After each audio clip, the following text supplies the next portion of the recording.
This episode of Marijuana Today Daily is brought to you by our friends over at Curaleaf, one of the nation's top multi-state cannabis operators with 48 local dispensaries, 14 cultivation sites, and 13 processing facilities serving more than 150,000 registered medical marijuana patients. Check them out over at curaleaf.com, spelled Curaleaf.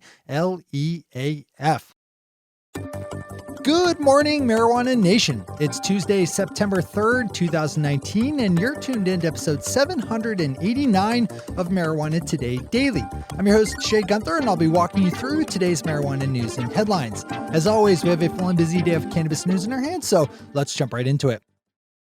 Naomi Martin over at the Boston Globe has this week's lead-off top story with a look at the failure of Massachusetts' legal marijuana social equity program in actually increasing the racial diversity of the state's legal cannabis entrepreneurs. We've covered the program extensively over the last couple of years as Massachusetts put in place a number of programs designed to boost access to its newly legal marijuana industry by people from communities that have historically borne the worst of the government's war on marijuana.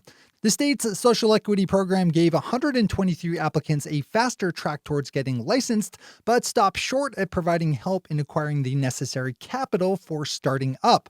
That, combined with the power that towns and cities have over who gets licensed, has led to a situation where only 2 out of 184 legal cannabis license winners are from the social equity program. A black man from Boston and a white woman married to someone with a drug charge. That's pretty terrible. Read this story today. David Downs dove deeply into a topic that I think is one of our industry's bigger new problems to solve, and that's the recent reports we've seen on people being admitted to hospitals with serious lung issues caused by using illicit market vaporizers. David's story does an excellent job of parsing through some of the more relevant details on this storyline and is another one that I'd recommend you dive into yourself. There's a lot here. In short, there's suspicion that the problems could be caused in part by a new thickening agent that started showing up in illicit vape carts last year. I think the biggest takeaway here is that unless you're buying vaporizer cartridges from a legal and reputable dealer in a state that mandates testing, you have zero idea of what's actually inside a vape cart. Can't believe I'm saying this, but just say no to illicit vape carts. Also read David's story. The state of Arkansas wraps up today's top stories as the state has just seen $7 million in sales flow through its legal medical marijuana stores, which have combined to sell just under 1,000 pounds of cannabis since opening up in May. The Doctor's Orders Dispensary in Hot Springs, the first to open up in the state, has sold 119 pounds in all, while the Green Springs Medical Dispensary has sold more than triple that amount at 408 pounds. In all, Arkansas patients have 8 dispensaries to choose from now and are allowed to buy up to 2.5 ounces every 2 weeks. Nice work, Arkansas. Those are our top stories for today. It's time for Marijuana Today Daily Headlines Blitz. Before we blitz it in headlines, let's quickly thank our sponsor, Curaleaf, one of the nation's top multi-state cannabis operators with 48 local dispensaries, 14 cultivation sites, and 13 processing facilities, serving up more than 150,000 registered medical marijuana patients. Swing over to curaleaf.com, spelled Curaleaf, to check out the closest Curaleaf shop to you, because there's no better way to experience the Curaleaf difference than by making a visit yourself. You'll see right away the emphasis that Curaleaf puts on customer education as well as research and development, as their 3 main retail lines are designed to cover the full legal cannabis spectrum, from Curaleaf Medical Marijuana through Curaleaf Hemp and Yuku Craft Cannabis. Live life well with Curaleaf. And while you're over at Curaleaf.com, you can spend some time learning about Curaleaf the stock, now traded up on the Canadian Securities Exchange under the symbol CURA. We're super happy to have Curaleaf as our exclusive multi-state cannabis operator sponsor here at MJ Today Media, and appreciate the support of everyone over at Curaleaf and helping make today's news possible. All right, time for the Blitz. We jump up to my corner of the country here in Maine, where registered medical marijuana patients from Massachusetts can now buy legal medical marijuana, as the Pine Tree State just added the Bay State to its reciprocity list. Maine lawmakers passed a law just this summer that opens up reciprocity to any other legal cannabis state that opts in. With Massachusetts now on board, that means a total of 26 states, as well as the District of Columbia, have reciprocity deals with Maine.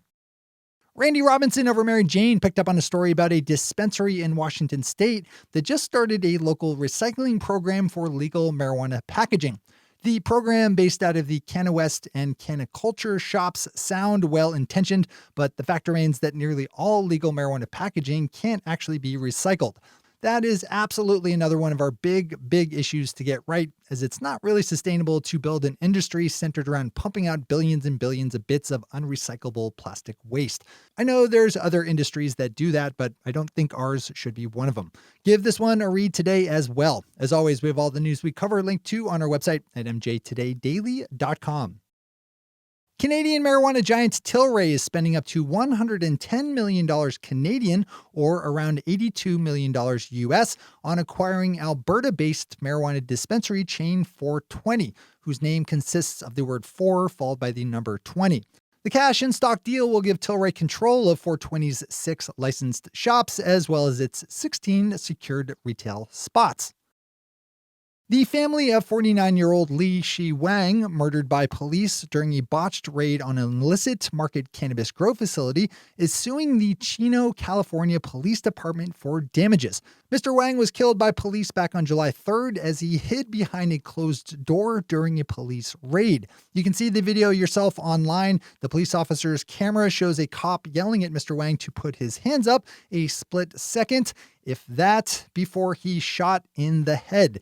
Mr. Wang did not speak English, but even if he did, there was not even a second between the cop starting to yell and a bullet passing through his brain, so it wouldn't have mattered either way. I hope the police department gets cleaned out here. New Mexico State District Court Judge Brian Beachhead ruled late last week that out-of-state residents could be issued New Mexico medical marijuana cards due to the exact wording of a law that mandates that any qualifying person be registered as a patient, not any quote-unquote resident.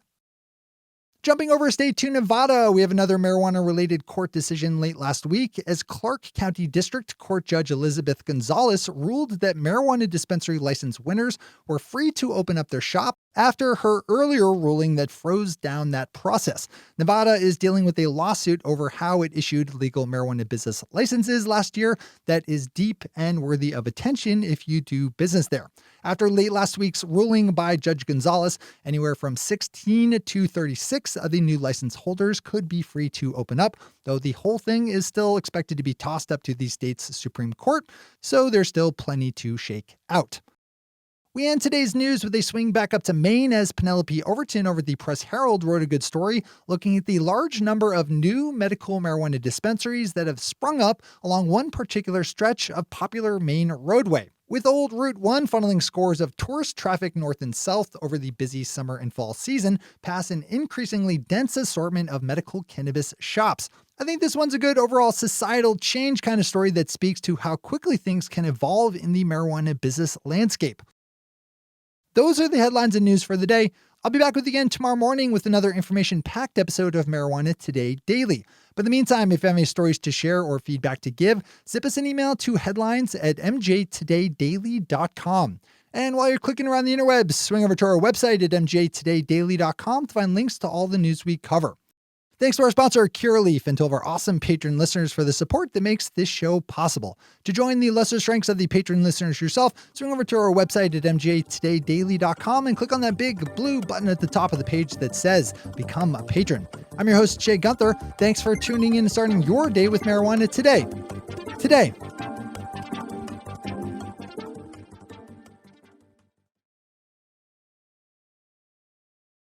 One take, Shay. One take.